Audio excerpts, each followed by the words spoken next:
Hi guys, if you're new here, my name is Sade, the storyteller, aka the one, only, and the baddest. And today I wanted to talk about something that kind of not bugged me, but more so I thought it was a little bit insightful. Like I didn't really see it from this perspective. I was watching a video of this guy talking about not letting a woman be his biggest downfall. Like he was mainly talking to the men on his YouTube channel. He's called Miami the Kid. Like, oh, that man's so fine, y'all. But that's besides the point. He has this so he has videos where he's sharking, but then he has another channel where he's kind of like giving motivational, not speeches, but it's like motivational content. And I've been saying the same thing to like my female friends for time.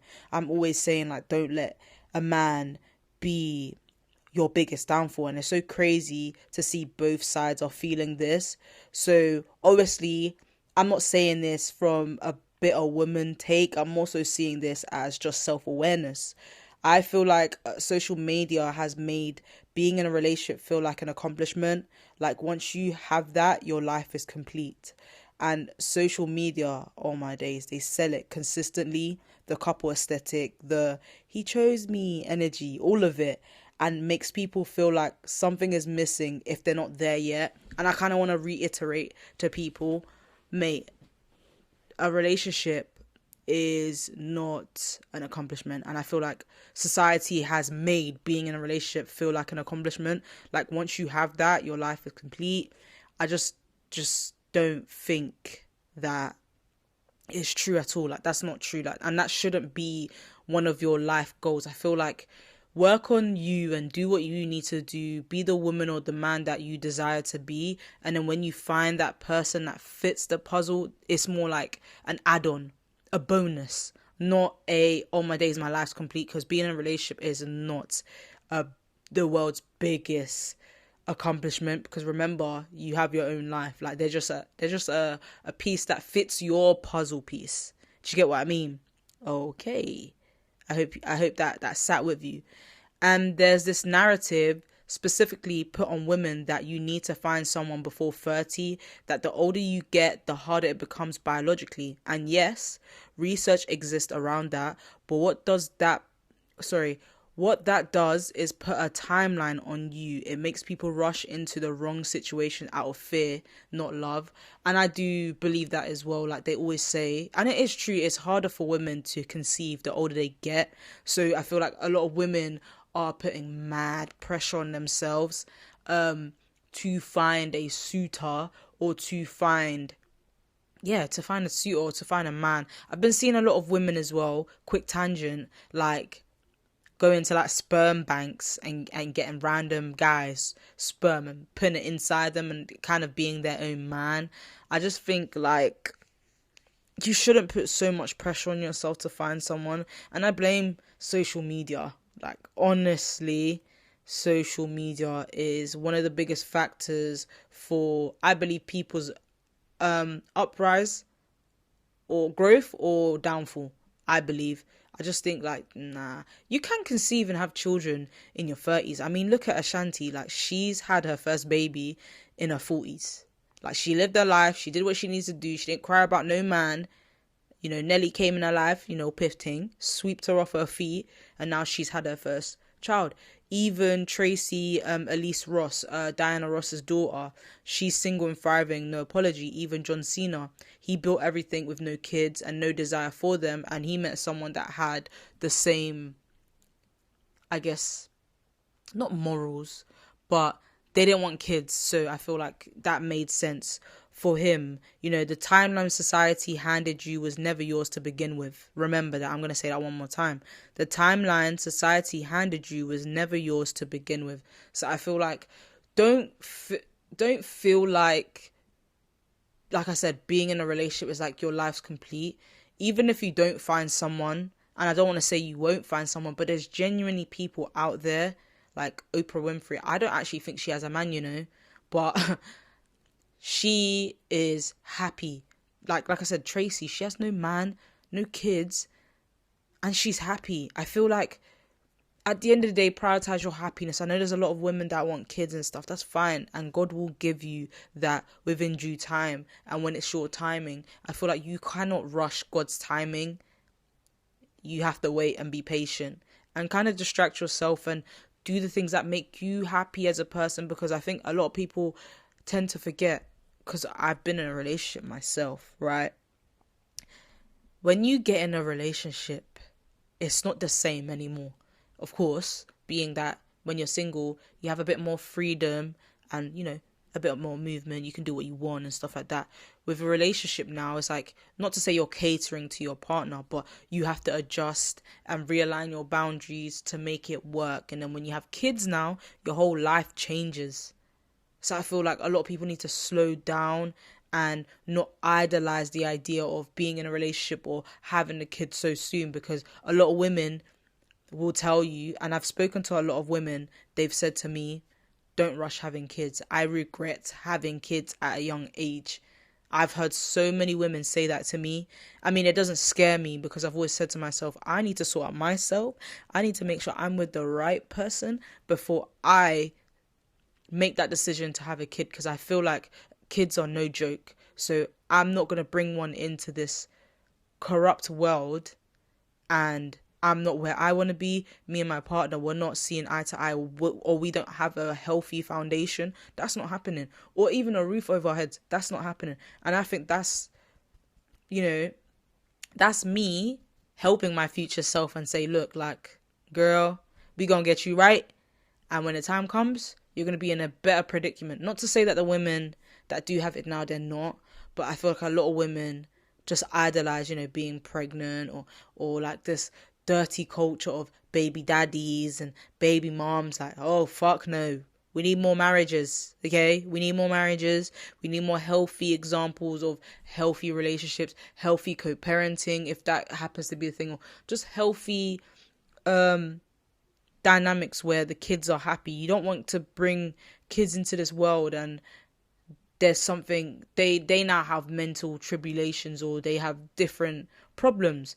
And a lot of people don't understand that. Like, if you don't work on yourself, if your partner doesn't work on yourself, or you guys don't work together to build this healthy foundation, children will receive that. They will receive that. They will adopt that, and that's them.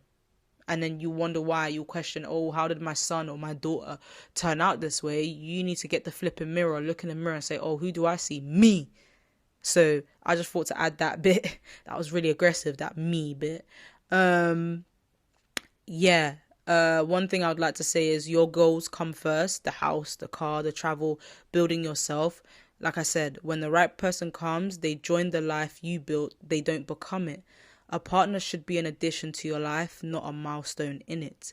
So if you are in that phase where you're going on dates, go on dates, just enjoy the person in front of you. The minute you go in thinking this could be the one, you stop seeing them clearly. That's one thing I said to myself as well, is that I just don't think that far ahead, because I feel like if you think that far ahead, you're just making room for more disappointment, and you start auditioning people instead of actually getting to know them.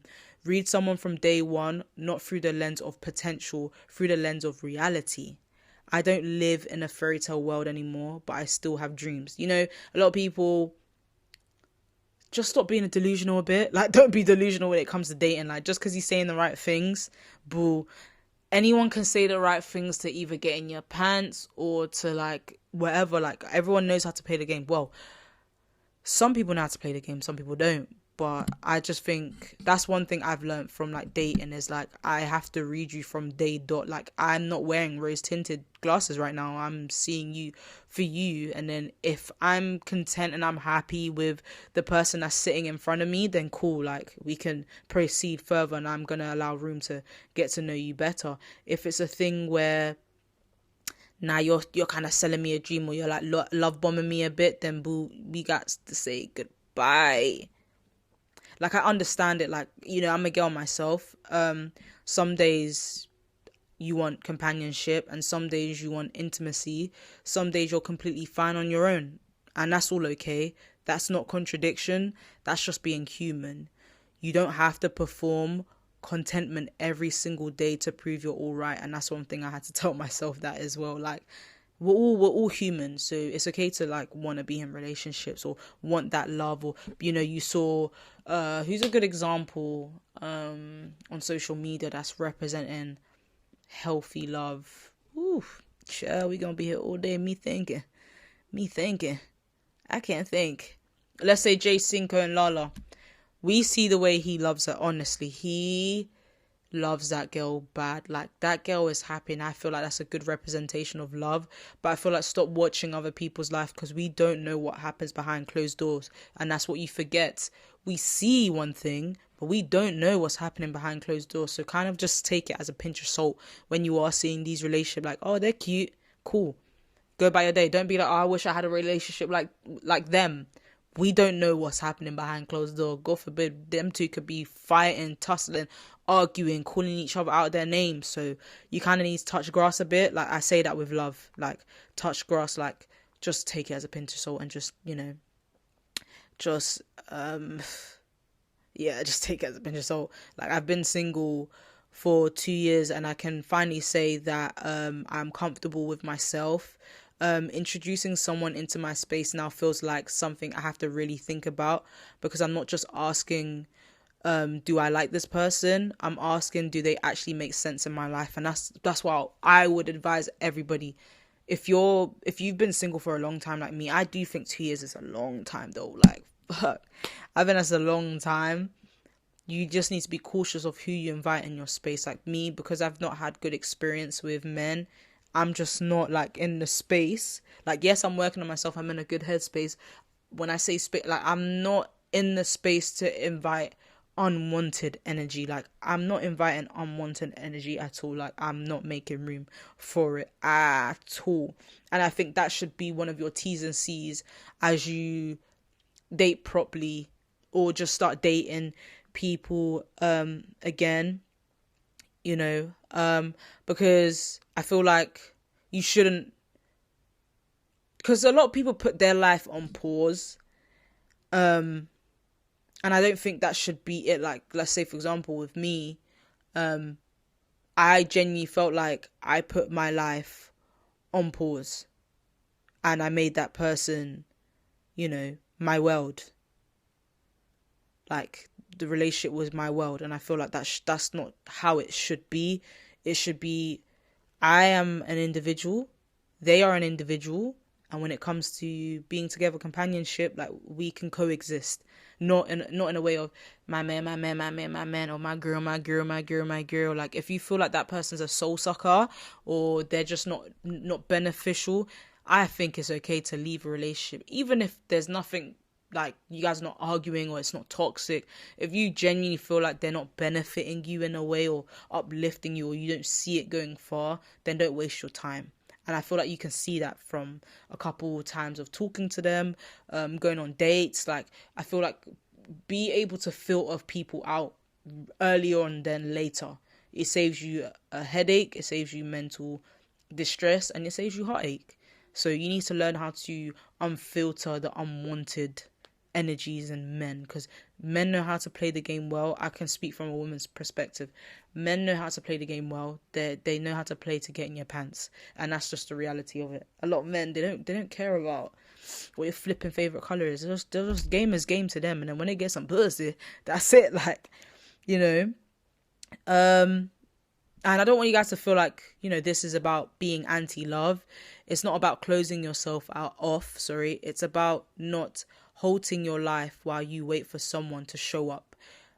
Build your world. The right person will fit into it. You won't have to shrink for them. Don't let them be your downfall. And a lot of women and men can be your downfall. And I believed in my relationship, the person that I was with was my downfall, in terms of, I can't really say, yeah, they were my biggest support, because at the end of the day, I'll give you accolades because you're the one that told me to do flipping podcasts, and so I give it to you. But there was other aspects around that I just thought, nah, this is not going to work. So I feel like, try not to be too hard on yourself, especially if you have peers around you that are in relationship. Try not to be envious. It is hard to feel like, why is this not happening to me, or why can't it be my turn, and stuff like that. I just think God's timing, you can't rush God's timing. God knows at the end of the day, and put your faith in God, pray to him, write, manifest the type of life you want, because at the end of the day, everyone is reading from different books. You write the book that you want, right? I'm writing the book that I want. Each chapter tells a different story, and I know for a fact when I reach the end of my book, it's going to be bliss. So I think just kind of sway your mind, from relationships, and kind of focus on yourself, on what you can do to be a better version for yourself and help yourself. And then once you start being that happy person and living the life that you desire, God will put the perfect well, I don't want to say perfect because not everybody's perfect. God will put the person that he thinks you match with in your life at the right time. So until then, try not to stress, try not to be sad about it, because you don't want to make the wrong decision. I always tell my friends this, like, you don't want to let that person ruin your life. You don't want to look back and be like, I wish I didn't waste so much time. Like me, I can say, thank God it was my early 20s, because I couldn't let that hit my mid-20s or my late 20s. No way. So, and that just goes to show that I love myself. If you truly love yourself, you just won't put yourself in those predicaments and just kind of go through pain and heartbreak. I don't think anyone should go through heartbreak. Like, I don't even wish that on my worst enemy. Like, my gosh, it's not a joke. But I do apologize for all the stuttering and and ahhing. I find it hard to read sometimes because I have a script. So I hope you guys enjoyed this episode, and I will see you next time. Ciao.